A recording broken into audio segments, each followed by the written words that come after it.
Hi అండి. ఈరోజు నేను ఒక విషయం తెలుసుకున్నాను అనమాట కొత్తగా. అది మీకు కూడా చెప్పాలని, మీరు కూడా తెలుసుకుంటారని ఈ వీడియో చేస్తున్నాను అనమాట. నేను వారానికి ఒకసారి మా ఇంటి దగ్గరలో ఉన్న రైతు బజార్కి వెళ్ళి కూరగాయలు తెచ్చుకుంటా. అలాగే ఈరోజు కూడా వెళ్ళాను. నేను ప్రతిసారి ఒక ఆంటీ దగ్గరే తీసుకుంటా అనమాట కూరగాయలు. అయితే ఈరోజు వెళ్ళేసరికి కస్టమర్స్ ఎవ్వరు లేరు. ఆంటీ ఫ్రీగా కూర్చొని ఉన్నారు. సరే, ఆంటీ ఫ్రీగా ఉంది కదా అని నాకు ఉన్న కొన్ని డౌట్స్ అడుగుదామని స్టార్ట్ చేశా.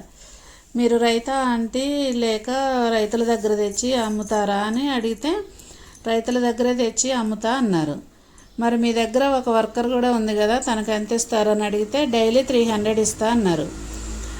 మరి రైతులకు ఇవ్వాలి, వర్కర్కి ఇవ్వాలి, అయినా లాభం ఉంటుందా ఆంటీ అని అడిగితే లాభం ఉంటుందమ్మా అన్నారు. మరి కూరగాయలు కొన్ని కుళ్ళిపోతాయి, నలిగిపోతాయి కదా ఆంటీ, అయినా కూడా లాభం ఉంటుందా అని అడిగితే అప్పుడు చెప్పారు షాకింగ్ విషయం. అదేంటంటే, పాడైపోయిన కూరగాయలు వేస్ట్ చేయమమ్మా, మేము హాస్టల్ వాళ్ళకి తక్కువ రేటుకి అమ్ముతామన్నమాట. వాళ్ళు తీసుకెళ్తారు హాస్టల్లో వంట చేయడానికి, కాబట్టి మాకు పాడైపోయిన కూరగాయలు కూడా వేస్ట్ అవ్వవు కాబట్టి లాభం ఉంటుందని చెప్పారనమాట. ఇది విని నేనైతే షాక్ అయ్యా. ఎందుకంటే ఇప్పటి వరకు నేనేమనుకునేదాన్ని అంటే, హాస్టల్లో పెద్ద మొత్తంలో వంట చేయాలి కాబట్టి 1-2 పుచ్చులున్నా కూడా వాటిని చూడకుండా అలాగే వంట చేసి పెడతారేమో అని మాత్రమే అనుకునేదాన్ని.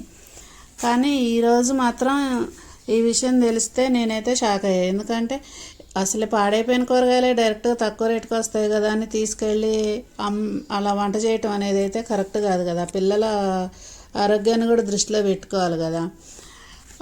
కావాలంటే హాస్టల్ ఫీజు కొంచెం ఎక్కువ తీసుకోవచ్చు, మంచి ఫ్రెష్గా ఉన్న కూరగాయలతోనే వండి పెట్టాలి, కానీ ఇలా పాడైపోయినాయి తక్కువ రేటుకు కొని పెట్టకూడదు కదా.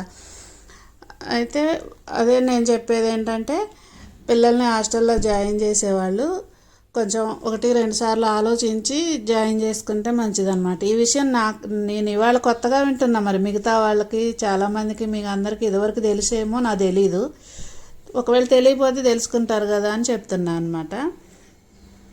ఏదేమైనా పిల్లల్ని హాస్టల్లో జాయిన్ చేసేటప్పుడు మాత్రం ఆలోచించి జాయిన్ చేయండి. కాకపోతే అందరికీ దగ్గరే ఉంచుకొని చదివించుకోవటం సాధ్యం కాదు కాబట్టి వీలైనంత వరకు అయితే దగ్గర ఉంచుకోవడానికి ప్రయత్నం చేయండి. తప్పనిసరి పరిస్థితుల్లో మాత్రమే హాస్టల్లో జాయిన్ చేయండి. ఈ వీడియో మీకు నచ్చినట్టయితే లైక్ చేయండి, షేర్ చేయండి, కామెంట్ చేయండి.